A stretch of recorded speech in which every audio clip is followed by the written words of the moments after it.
Assalamualaikum warahmatullahi wabarakatuh.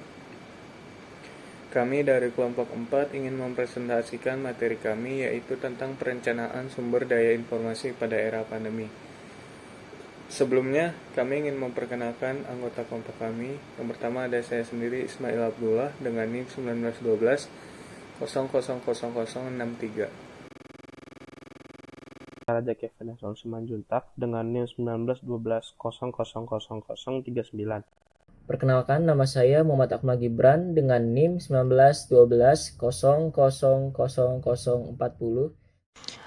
Halo, perkenalkan nama saya Alfat Muhammad Mauliza dengan NIM 1912 000046. Perkenalkan, nama saya Ihsan Fauzan Ferdiansyah dengan nomor induk mahasiswa 1912 000050.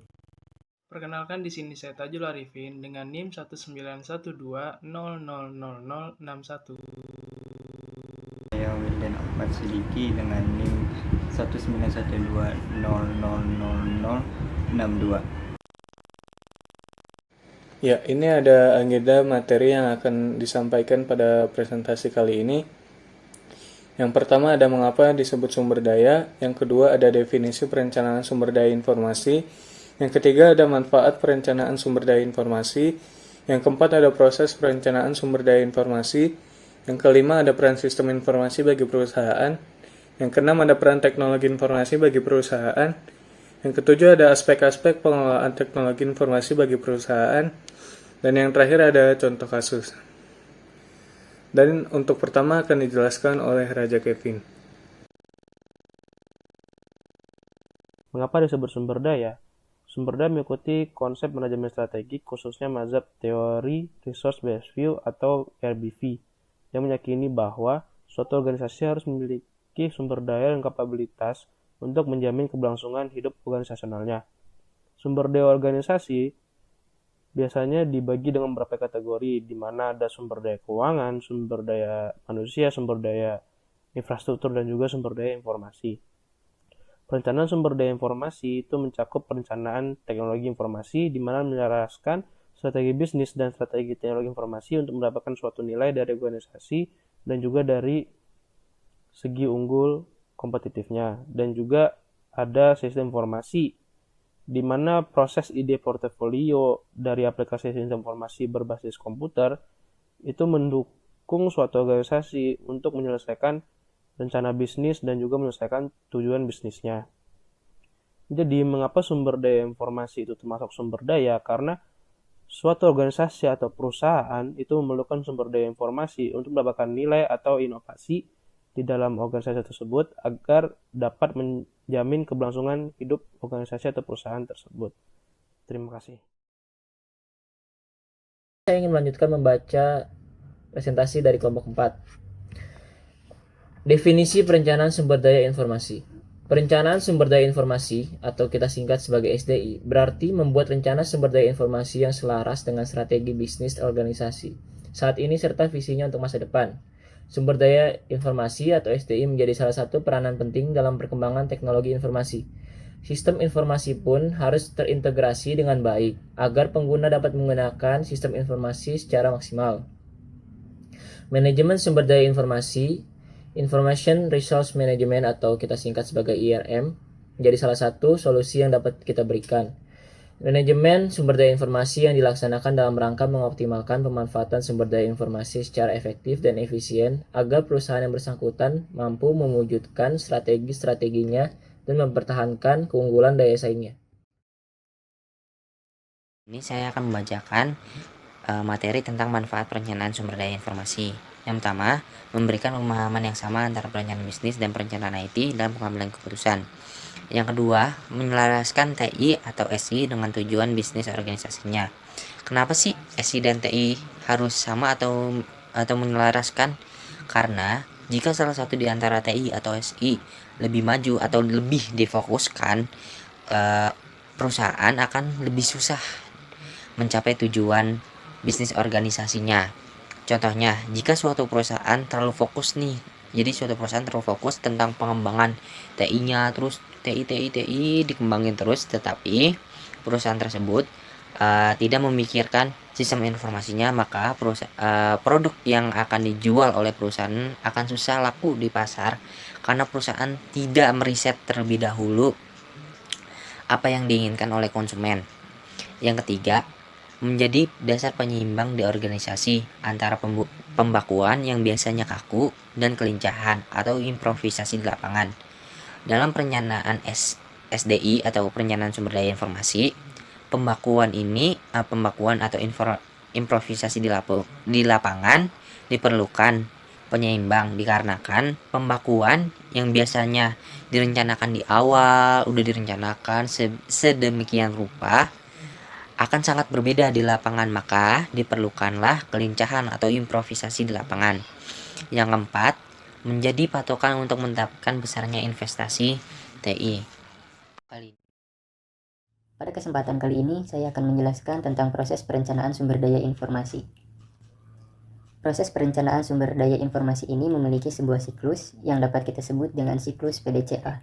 PDCA ini sebuah singkatan di mana P sebuah plan, D itu sebuah do, C dan sebuah check, dan X itu sebuah tindakan. Pada materi kali ini dapat kita lihat pada tabel, yaitu kita memiliki dua indikator di mana TI dan SI ini dapat berkembang dan efektif dan produktif. Yang pertama itu dapat dikelola dengan sumber daya internal, dan yang kedua dapat dikembangkan melalui outsourcing. Yang pertama ada plan. Plan ini jika dikembangkan oleh sumber daya internal, maka plan akan merencanakan sebuah riset TI dan SI berbasis sumber terbuka atau open source. Dan jika dikembangkan oleh outsourcing, maka akan merencanakan pencarian vendor terkait. Yang kedua ada do. Perusahaan akan melakukan sebuah riset media sumber terbuka atau open resource, dan itu akan dikembangkan oleh sumber daya internalnya. Kemudian ada jika perusahaan mengembangkan melalui outsourcing, maka perusahaan akan melakukan pencarian vendor terkait. Yang ketiga ada check, di mana beberapa perusahaan telah menemukan media open source yang sesuai dengan dan dapat digunakan oleh sebuah perusahaan. Itu contohnya Rocketchat, Jitsi, dan Nextcloud. Kemudian jika dikembangkan oleh outsourcing, perusahaan telah menemukan beberapa vendor teknologi informasi yang menawarkan solusi bisnis, diantaranya Proxys dan Bistek.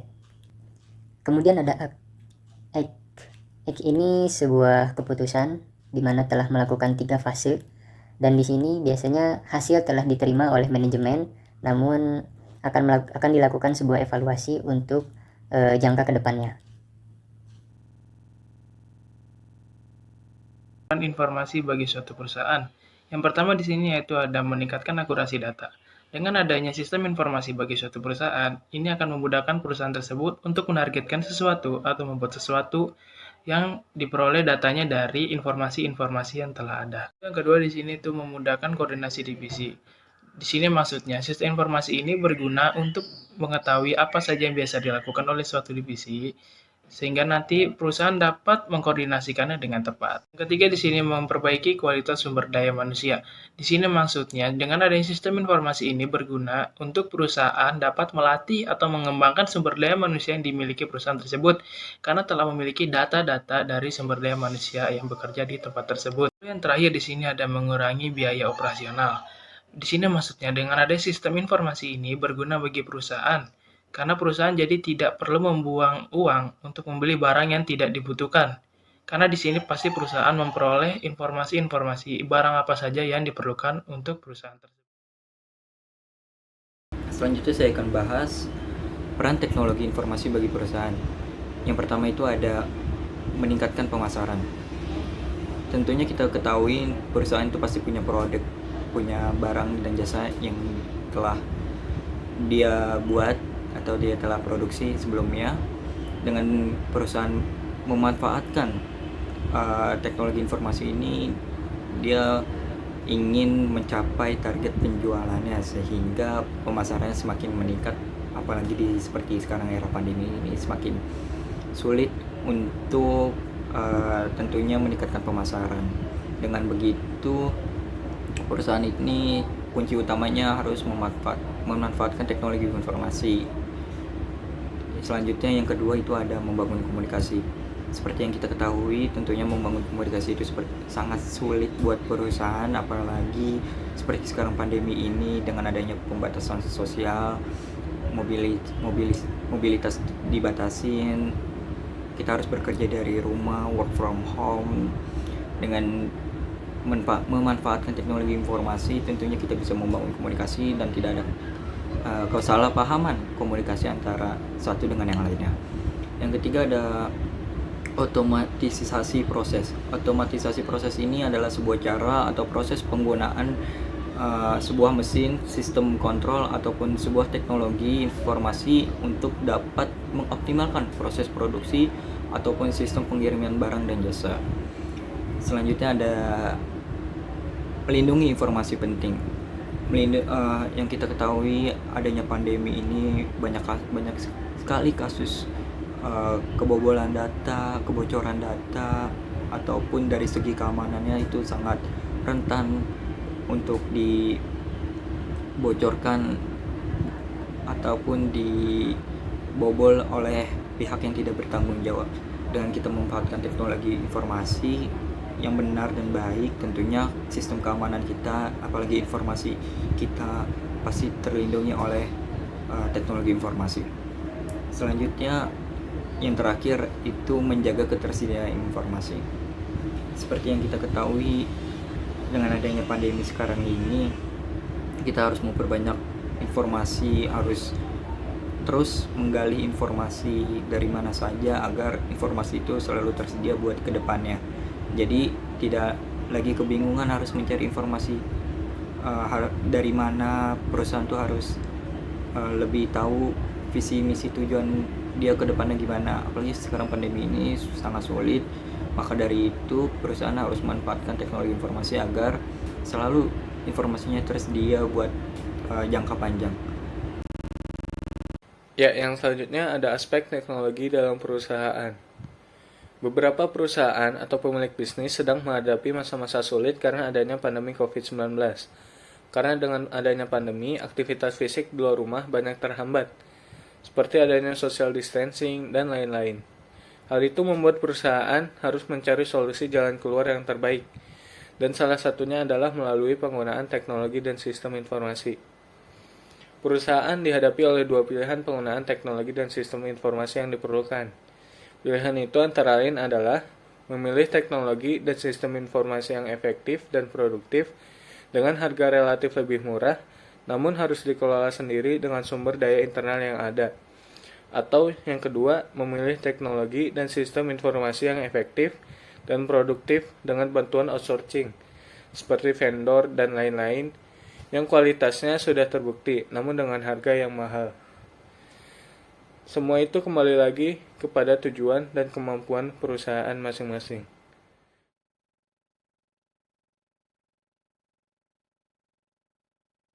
Contoh kasus 1, QRIS dan QR Code. Kasus yang terjadi saat era pandemik sekarang ini yaitu semakin berkembangnya sistem informasi dan teknologi yang semakin memudahkan seseorang dalam perekonomian maupun mobilitas. Dapat kita lihat dan kita rasakan bahwasannya sistem informasi di era pandemik sangat berkembang semakin pesat. Mulai dari adanya pembayaran berbasis online menggunakan QRIS atau QR Code, terciptanya aplikasi berbasis protokol kesehatan di mana seseorang harus menggunakan QR Code dari aplikasi Peduli Lindungi untuk kebutuhan tertentu, seperti masuk mall, masuk sekolah, masuk kuliah, bahkan nantinya untuk masuk ke supermarket. Menggunakan QR Code supaya pengunjung yang datang bisa langsung ke tracking secara cepat dengan sistem yang dimiliki. Dengan adanya teknologi dan sistem informasi tersebut, tentunya akan memperkecil resiko penularan virus di era pandemik sekarang ini.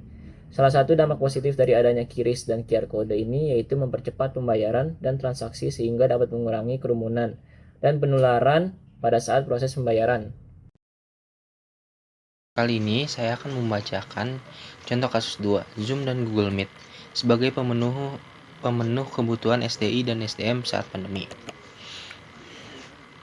Ditinjau dari SDI untuk memenuhi kebutuhan sumber daya manusia itu sangat menunjang kebutuhan dengan adanya Zoom dan Google Meet. Karena yang dibutuhkan SDM sekarang ini ingin perekonomian berjalan lancar tapi dengan rasa aman dan nyaman.